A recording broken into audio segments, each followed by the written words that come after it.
Juan 2 del 13 al 22 en la Nueva Traducción Viviente. Leemos así: para la gloria del Padre, del Hijo y del Espíritu Santo. Se acercaba la fecha de la celebración de la Pascua judía, así que Jesús fue a Jerusalén y vio que en la zona del templo habían unos comerciantes que vendían ganado, ovejas y palomas para los sacrificios, y vio a otros que estaban en sus mesas cambiando dinero extranjero. Y rapidito hago un alto para hacer un poco de historia, para que podamos entender el contexto. El contexto, para que tú lo entiendas, cuando se habla de contexto bíblico, es lo que rodea ese verso bíblico. Alrededor de ese verso bíblico puede haber historia cultural, religiosa, familiar, que es por lo cual se está pasando eso. ¿Por qué estaban esta gente que se supone que estuvieran en las afueras del templo? En las afueras del templo, no en la zona del templo. En otra versión dice en el patio, en el interior. Se supone que estuvieran afuera, porque el pueblo de Israel practicaba sacrificios en expiación por sus pecados. Y los sacerdotes tenían que verificar que ese sacrificio que se iba a presentar, ese animal que se iba a presentar, estuviera totalmente sano. Sano. No podía tener mancha, no podía tener arruga, no podía ser cojo, no podía ser ciego, no le podía faltar una oreja, no le podía faltar una pata, nada de eso. Tenía que ser un sacrificio perfecto. Fuera cordero, fuera becerrito, fuera paloma, porque todo dependía también del nivel económico de la persona.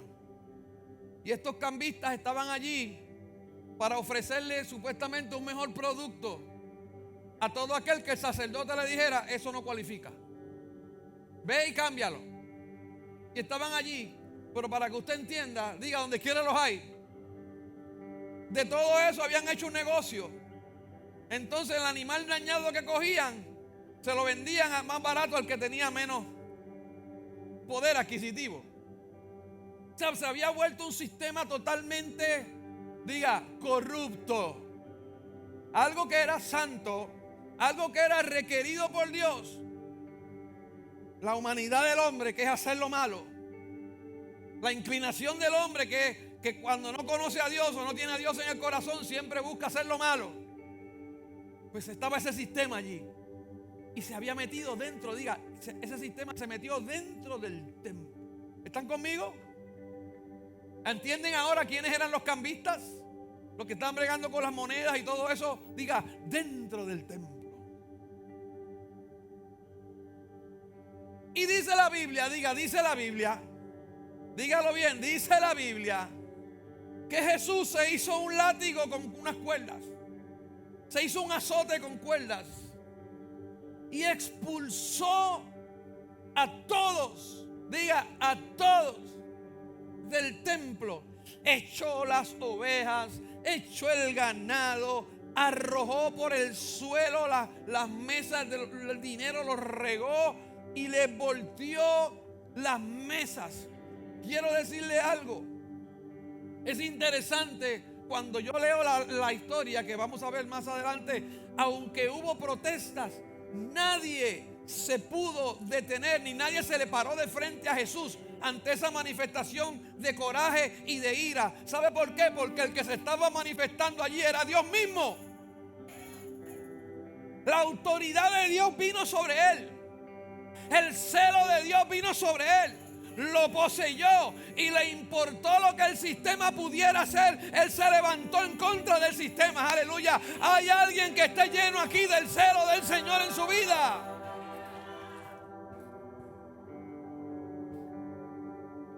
Los que tenemos a Jesús y los que tenemos a Dios y al Espíritu Santo en el corazón, no vamos a caer bien. Yo dije, no vamos a caer bien, porque vamos a hacer las cosas como son. Diga, las cosas como son. ¿No le gustó? Diga, las cosas como son, porque los datos son los datos.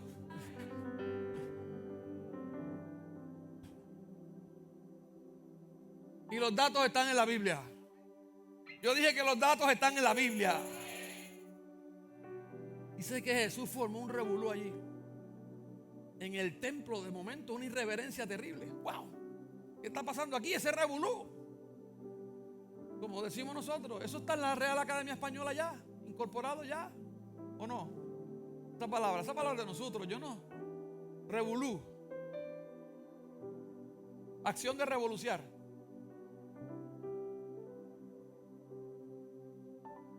Arrojó por el suelo las monedas de los cambistas y las volteó las mesas. Y luego se dirigió a los que vendían palomas y les dijo: saquen todas esas cosas de aquí y dejen de convertir la casa de mi padre en un mercado. Esto no es un shopping, esto no es una tienda, esto no es un negocio. Entonces, cuando sus discípulos vieron eso, que me imagino que era la primera vez que ellos veían a Jesús así. Siempre habían visto a Jesús pacífico, siempre habían visto a Jesús de amor, siempre habían visto a Jesús sanador, siempre habían visto a Jesús que tenía la palabra correcta, el consuelo, el perdón de pecado, la sanidad divina, la sabiduría. Pero ahora ven un Jesús airado. Airado, sí, diga, le dio ira. Ira en hebreo, el original, es indignación. Se indignó. La ira, por eso es que Jesús dijo: te puedes airar, pero no pecar. Jesús dijo: te puedes indignar. Te está dando la autorización. Sí, hay cosas que nos tienen que indignar. Dile al que está a su lado: hay cosas que te tienen que indignar.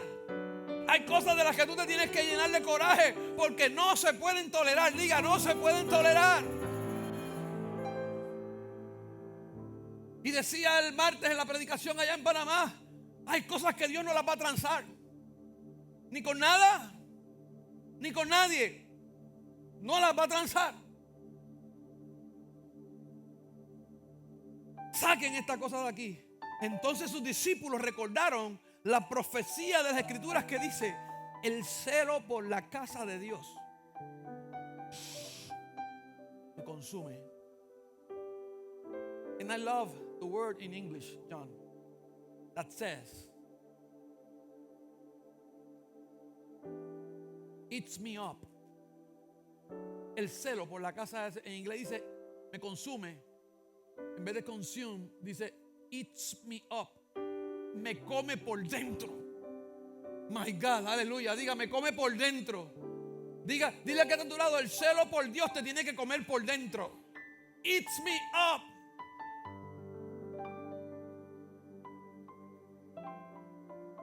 And I'm speaking in English because we don't know if we're going to have an English service. How many of you agree with me? Okay. Thank you for your encouragement. Wow.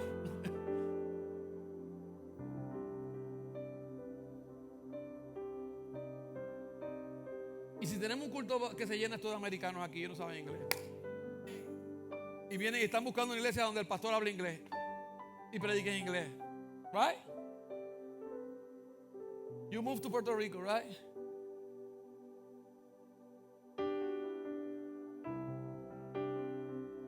Entonces sus discípulos recordaron la profecía de la Escritura que dice: el celo por la casa de Dios me consumirá. Pero los líderes judíos exigieron: ¿qué estás haciendo? Escuche bien. Los líderes, ¿lo digo o no lo digo? Los líderes religiosos, ¿qué tú estás haciendo? Si Dios te dio autoridad para hacer esto, muéstranos una señal milagrosa que lo compruebe. ¿Sabe por qué los líderes religiosos estaban molestos por lo que había pasado? Porque se estaban ganando un chenchito por el lado. My God, Dios mío, qué nivel de corrupción. Esa gente estaba allí. Dios mío, Señor. Hay cosas que suceden en lugares porque los líderes las permiten.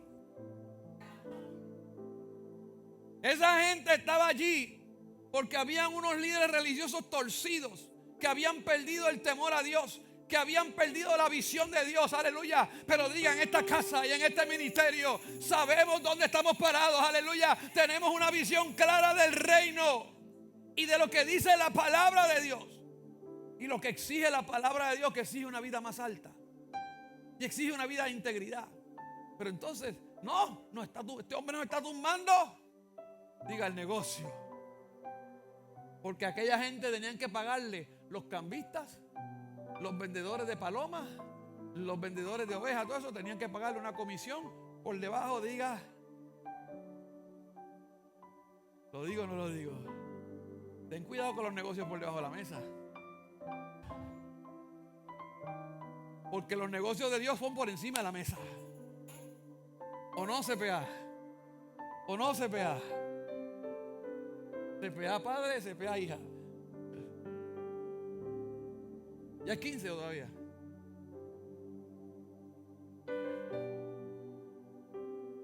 Faltan 3 días para que usted ponga sus cosas en orden y rinda sus planillas en orden. Dejan salirme de ahí.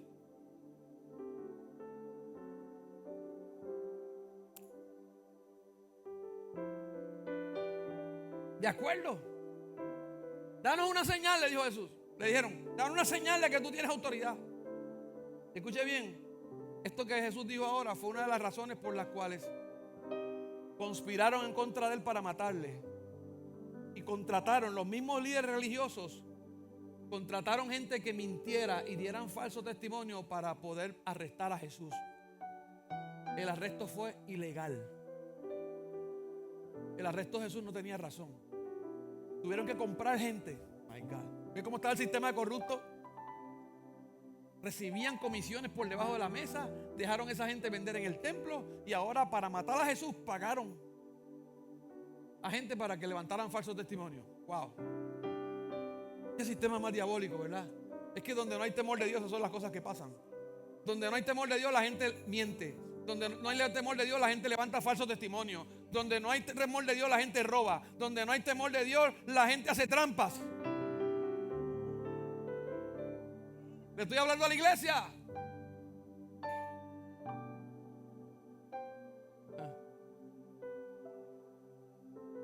Y Jesús le dijo, ok, les voy a dar una señal.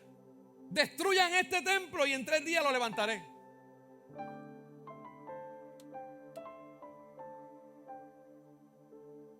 Y ellos lo cogieron literal. Escuche bien. Y cuando tú le hablabas a un judío del templo,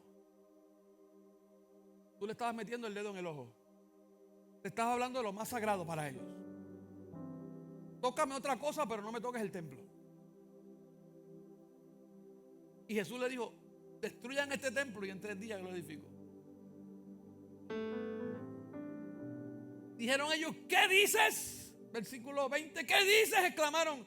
Tardaron 46 años en construir este templo y tú dices que lo vas a construir en 3 días. Pero cuando Jesús dijo este templo se refería a su cuerpo. Y voy tomando nota porque de eso vamos a hablar. Diga, este templo. Que mi corazón sea el templo de tu espíritu. Que yo sienta el abrazo de tu amor. Que yo sea tu habitación sagrada, donde tu espíritu pueda vivir. Señor, anhelo conocer tu gloria. Quiero ofrecerte el sacrificio. Mira, llena ese templo. Vamos, llena ese templo. Llena ese templo con tu espíritu.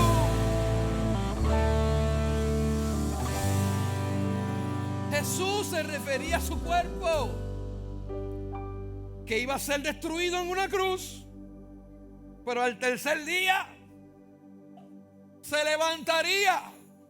Diga conmigo, Cristo no está muerto, Él está vivo.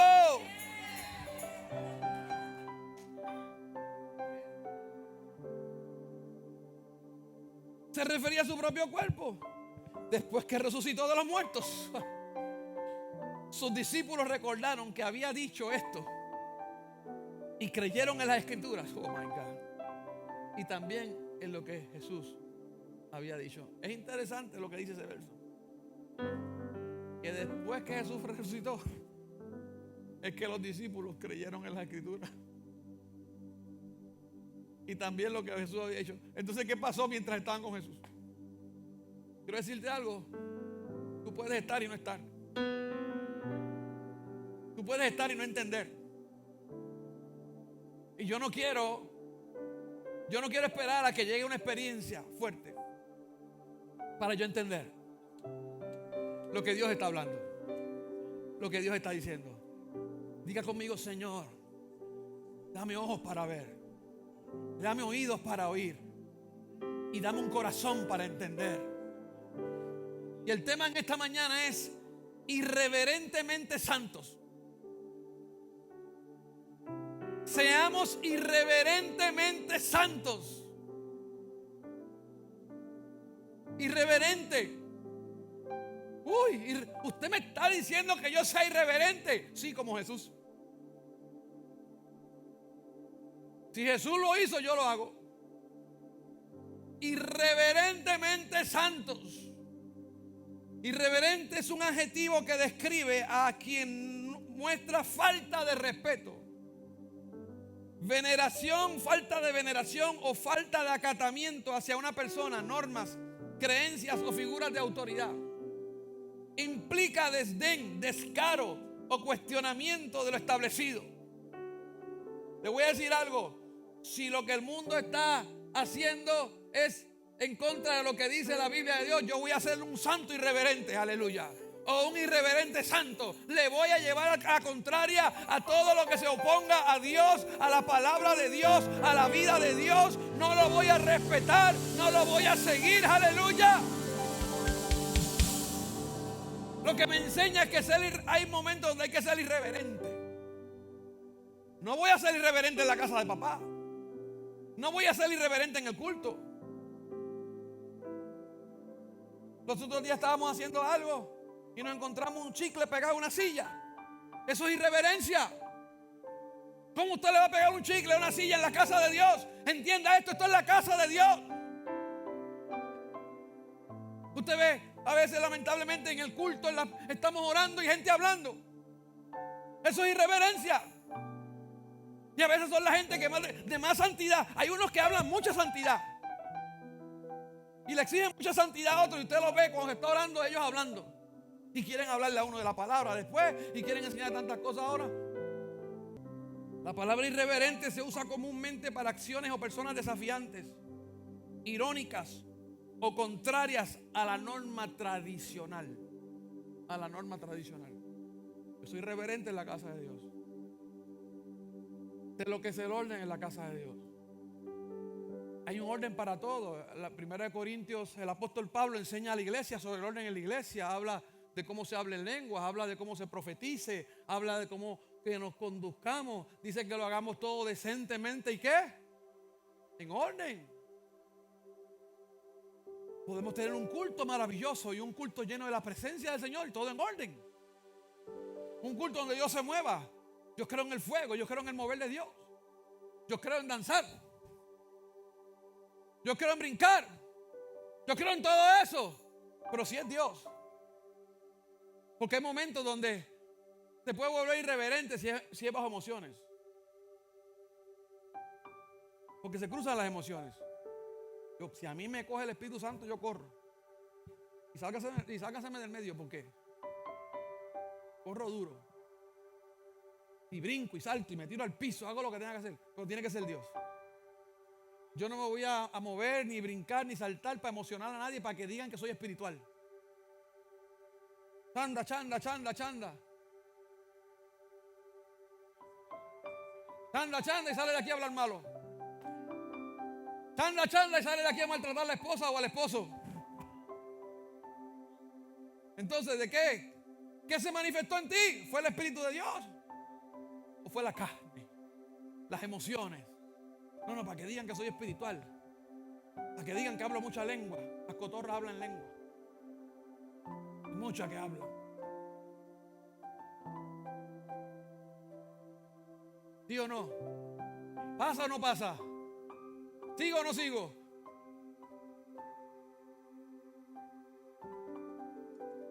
En este pasaje, ante los ojos religiosos, diga religiosos, Jesús se comportó como un irreverente. Ay, no tiene, mira lo que hizo en la casa del Señor. Mira el revolú que hizo en la casa de Dios. Pero es que eso se supone que no estuviera en la casa de Dios. Lo que no es de la casa de Dios se va. Yo dije que lo que no es de la casa de Dios se tiene que ir. Y no lo digo yo, lo dice la palabra. Jesús se comportó como un irreverente, como un irrespetuoso, como un violador de normas. ¿Usted cree que yo me voy a quedar en un lugar donde no están honrando a Dios? ¿Usted cree que yo me voy a quedar en un lugar donde no están reverenciando a Dios? Jesús se mostró como un irreverente. Pero diga, pero ante los ojos de Dios hizo lo correcto. Estaba haciendo lo correcto, porque mire lo que dice Isaías 56:7, que él lo mencionó. Los llevaré a mi monte, ¿dónde? ¿A mi monte qué? ¿A mi monte qué? Santo es separado. Santo es limpio. Los llevaré a mi monte santo de Jerusalén y los llenaré de alegría. ¿Dónde? ¿Dónde? En mi casa de oración. Aceptaré sus ofrendas quemadas y sus sacrificios, porque mi templo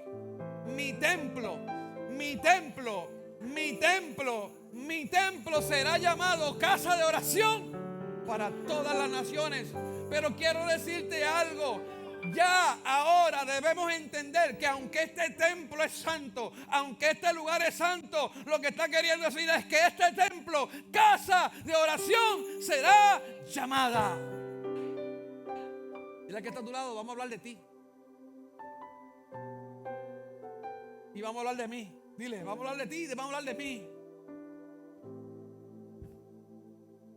Creo firmemente que estamos viviendo uno de los tiempos más peligrosos espiritualmente hablando, aunque también socialmente hablando. Las cosas que están pasando, las matanzas, los tiroteos, los asaltos, las muertes, los accidentes, las cosas que están pasando son cosas muy peligrosas.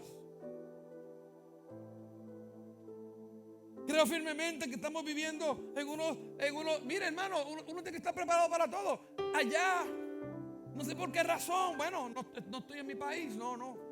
Pero estamos saliendo de la iglesia de noche, una oscuridad en un lugar, y veo como que una boca calle.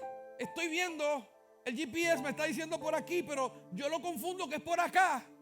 Y estuve así, diga así, haga así conmigo, así, de meterme por un puente para abajo, porque parecía un camino. Por poco me voy de boca por el puente para abajo. Dios mío. Creo firmemente que estamos viviendo uno de los tiempos más peligrosos espiritualmente hablando sobre la humanidad. Pero si bien lo digo por el mundo que está peligroso, también la iglesia, que somos nosotros, también la iglesia. Escuche bien esto. El famoso filósofo español George Santayana escribió lo siguiente. Yo sé que ustedes muchos lo han escuchado, pero se creen que eso lo dijo Pablo Escobar, y no fue Pablo Escobar. Diga, no fue Pablo Escobar. Dile que está a tu lado, no fue Pablo Escobar. Dile, deja de ver tanto Netflix. Fue el filósofo George Santayana. Escribió: aquellos que no pueden recordar su pasado están condenados a repetirlo. El que no conoce su historia está condenado a repetirla.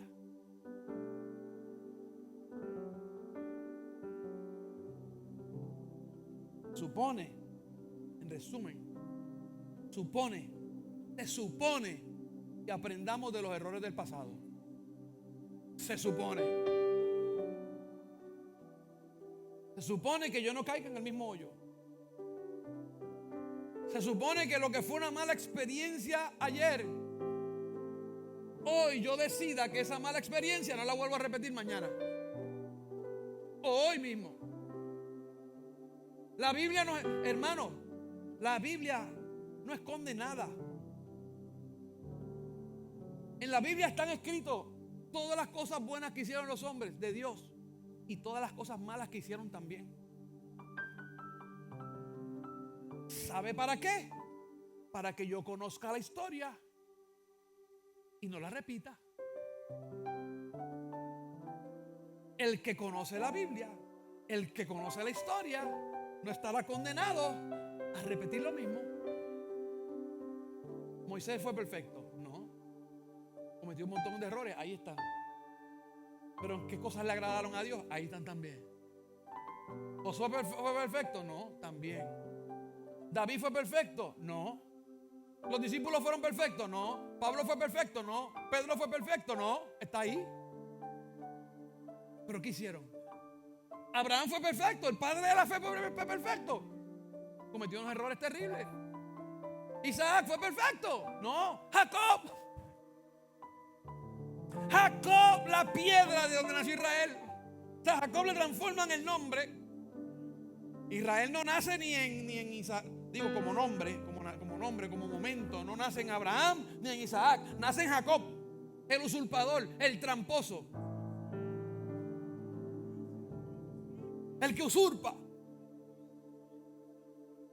Y Dios le cambia a ese usurpador el nombre Israel. Y de ahí nace la nación, el pueblo de Dios. Se cumple la promesa. Pero ahí están sus errores. Los errores de José están ahí. Los errores de Adán. El error de Eva. ¿Está o no está? ¿Qué vamos a hacer? ¿Lo mismo? Diga no. De ninguna manera. Entonces, lamentablemente, suele suceder que a nosotros también se nos olvida el pasado, escrito en la Biblia, de todos los errores que cometió el pueblo de Dios. Y aún los grandes hombres de Dios en la Biblia, aún en el Nuevo Testamento, aún en la iglesia neotestamentaria se nos olvida. Y puede ser que nosotros, creyendo que estamos adorando, estamos mercadeando, en vez de estar adorando al Señor y dándole al Señor lo que se merece. Escuche bien, no solamente en este templo, sino en este templo. Porque podemos estar mercadeando aquí, que se ve, y nada con la venta de tacos, ¿sabes? Nada con la venta de comida que estamos haciendo, que es no es pro lucro de nadie.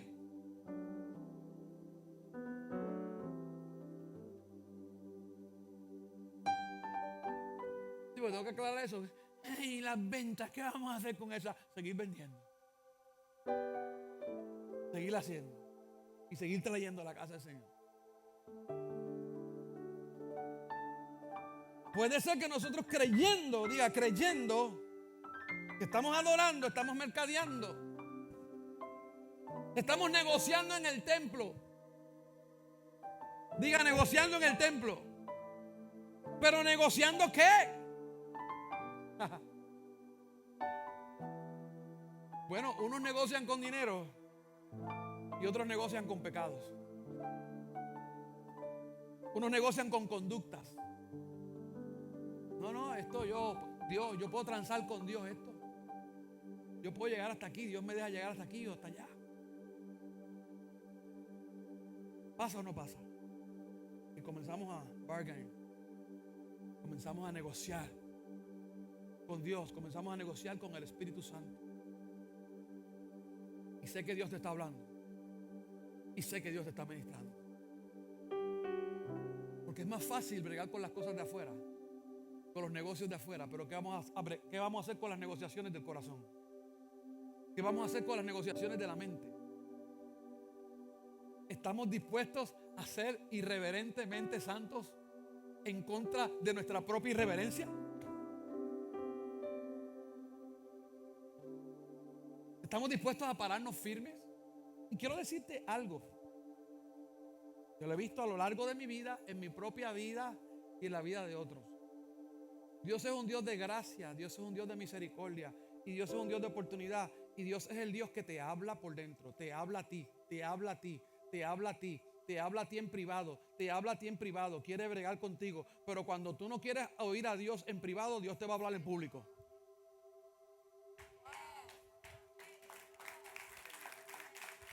Y te va a avergonzar a veces. Jesús lo dijo. Si la persona, tú te sientas a hablar, no te escucha, llama a un testigo, háblale. Si con el testigo no es eso, háblale frente a la congregación para que se avergüence. Y si no lo hace frente a la congregación, échalo para afuera. Tenlo por publicano. Tenlo por gentil. Tenlo por una persona que no quiere entender a Dios. Pero ¿por qué viene la corrección? ¿Por qué Dios me habla? ¿Por qué Dios me confronta? ¿Por qué Dios me dice deja esto? Porque me ama. La Biblia dice que si Dios no me corrigiera, yo no sería hijo. Dios corrige los hijos. Dios corrige al que ama. Lo que Jesús estaba haciendo no era un acto de irreverencia para destruir a nadie. Era un acto de reverencia para reformar una conducta que estaba mal dentro del pueblo, para llevarlos a darle el valor y el lugar que tenía la casa de Dios.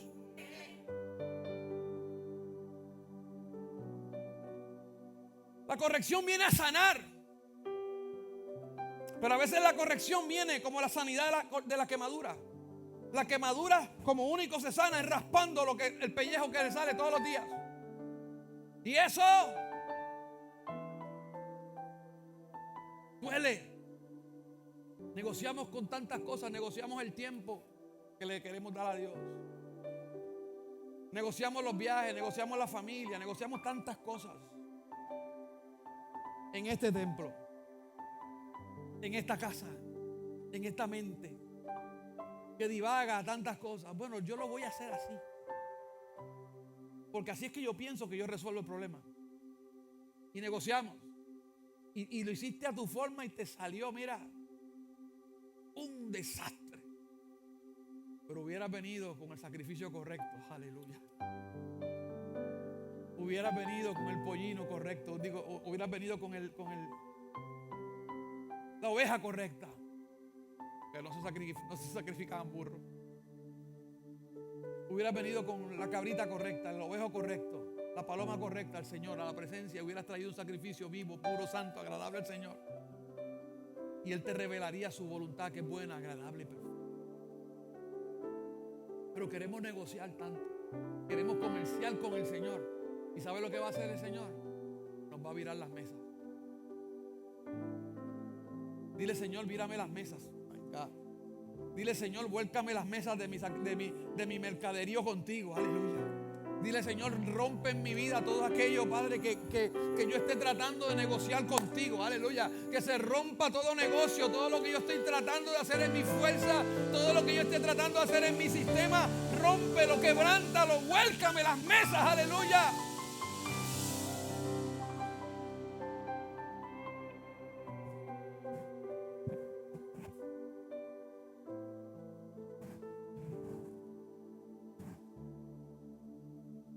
Porque donde llega Jesús,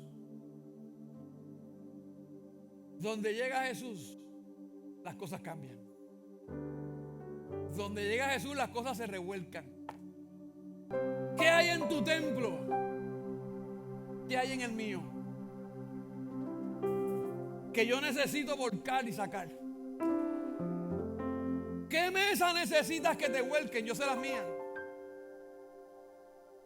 Pero ¿estamos dispuestos a que Jesús nos vuelque las mesas?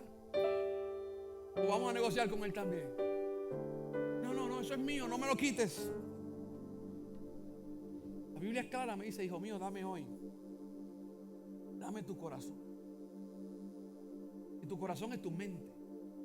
El Señor te dice, dame lo que está pasando por esa mente para transformarlo, para cambiarlo. Y yo te voy a dar un corazón nuevo, una mente nueva. Cuando Dios te cambia la mente, cuando Jesús te cambia la mente, ni tú mismo te vas a conocer. Ni tú mismo te vas a conocer. Te vas a parar frente al espejo. Te vas a parar frente a la gente. La gente va a decir, pero ¿qué le pasó a ese hombre? ¿Qué le pasó a esa mujer? Aleluya. Que mira cómo eran y mira el cambio que Dios ha hecho en ellos. Aleluya. Quiero decirte algo. No importa lo que tú hayas hecho en esta vida. No importa cuánto te has arrastrado por el mundo. El Señor te ama y quiere hacer algo nuevo contigo. Aleluya. Tú no eres los errores de tu pasado. Tú eres lo que Dios dice que tú eres.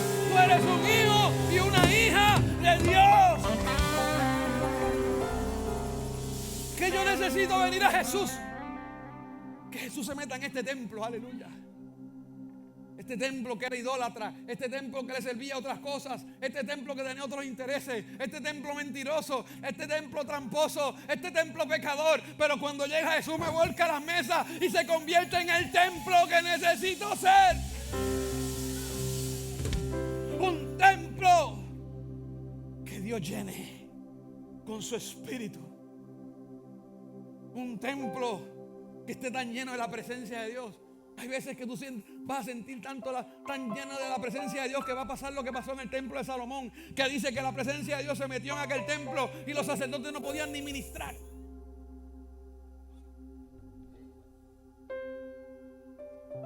Y yo creo en las manifestaciones en este lugar. Y yo creo en las visiones, yo creo en el humo, yo creo en el olor a aceite, yo creo que todo eso puede pasar, lo creo. Pero yo quiero una manifestación mayor en este templo. Porque usted se imagínese, cada uno de ustedes es un templo. Y si cada uno de nosotros que somos portadores de la presencia del Señor, estamos llenos del Señor, cuando todos estos templos se juntan, cuando todos los templos juntos se juntan llenos de la presencia de Dios, ¿qué usted cree que va a pasar en el templo? La gloria de Dios va a llenar esta casa. El poder de Dios transformador va a tocar las vidas. Por eso es que hay gente que tú puedes venir a la iglesia, venir, visitar, pero no eres templo de Dios. Para ser templo de Dios necesitas a Jesús. Que Jesús llene tu templo, que Jesús llene tu vida, y de ahí en adelante tú comiences a vivir una vida correcta que dice que tú eres. Escucha bien, la vida correcta no tiene que ver con tu pasado. Ven a Jesús como tú estás. Lo que pasó, pasó. La vida vieja pasó. Ven a Él como estás. Dios te recibe como tú estás. Jesús no corrigió desde una plataforma de odio y maltrato. El odio, la corrección no es para odiar y maltratar. ¿Sabes? Cuando tu corrección odia, cuando tu corrección maltrata, cuando tu corrección expulsa, cuando tu corrección destruye, no viene de Dios. Jesús no corrigió desde una plataforma de odio y maltrato. Jesús corrigió desde el amor y la pasión por una vida ordenada delante de Dios Padre. Yo tengo que ser irreverente ante la irreverencia para llevar a la gente a la reverencia, a la vida correcta, a la vida alta que Dios exige, a la vida de paz, a la vida de gozo. ¿Cuántos son felices aquí? Dile que, mira, pregúntale que está a tu lado. ¿Tú eres feliz? ¿Tú eres feliz? Dile, ¿tú eres feliz? Yo soy feliz sirviéndole a Cristo. Yo voy a la playa. Yo voy a al mall. Yo voy a todos lados. El cristiano no es usted estar por ahí con la cara larga. De hecho, si usted es cristiano y usted dice que es cristiano y tiene la cara larga, usted no es cristiano nada, porque dice que el gozo hermosea el rostro. Y el gozo del Señor es mi fortaleza. Los creyentes somos gente alegre. Los creyentes somos gente amable. Los creyentes somos gente dulce. El creyente no está mandando gente para el infierno. El creyente está buscando hablarle a gente para que sean convencidos y que vayan para el cielo. Mi mensaje no es el infierno, mi mensaje es el cielo. Y tienes que arrepentirte para que no vayas al infierno, porque sería un mensaje incompleto. Pero yo no pongo el infierno primero. Usted ve gente muy religiosa, muy cristiano, con una cara así, una trompa endemoniada, amargado. Ese es el sistema religioso, aleluya. Ese es el sistema que daña, ese es el sistema que cambia todas las cosas. Hay mucha gente que no quiere pisar una iglesia por culpa de ese evangelio incorrecto, que lo que hace es azotar con vara, que donde quiera están viendo demonios, que donde quiera están viendo matanza. Dios mío, Señor Jesús, aleluya. Van a un residencial, a una barrada arriba a predicar y lo que empiezan a hablar de matanza. ¿Por qué no hablan de vida? Que Cristo vino a dar vida y vida en abundancia. Ese es el mensaje del reino.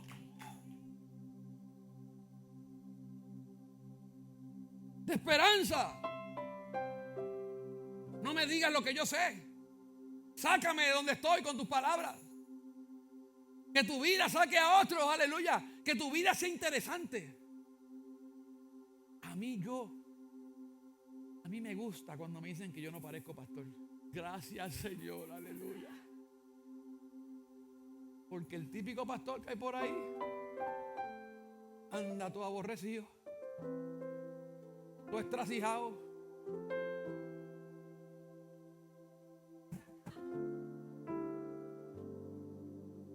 Y yo no estoy negando que hay hombres de Dios, pero prefiero no parecer. Bueno, Jesús se lo dijeron. ¿Quién eres tú? De Nazaret puede salir algo bueno. ¿Salió algo bueno de Nazaret o no? ¿Sabe qué?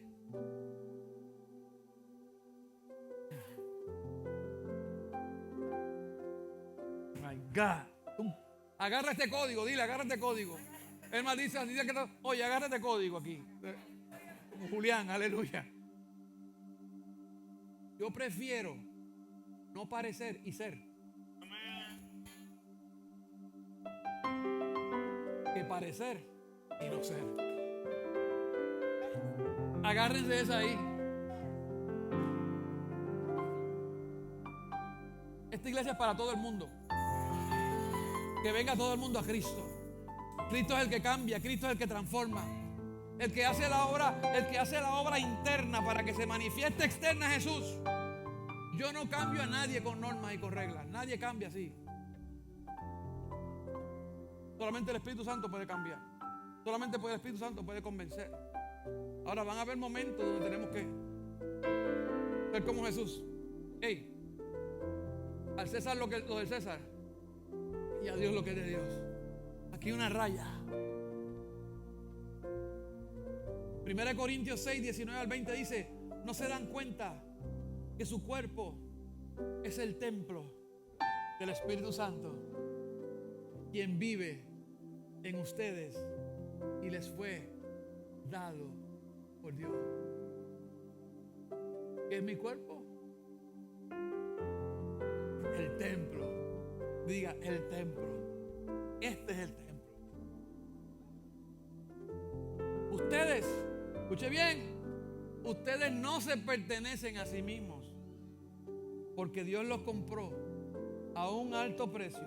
Por lo tanto, honre a Dios con su cuerpo. Honren a Dios con su templo. Este templo no es para mercadear. Este templo es para honrar a Dios. ¿Cuántos quieren honrar a Dios?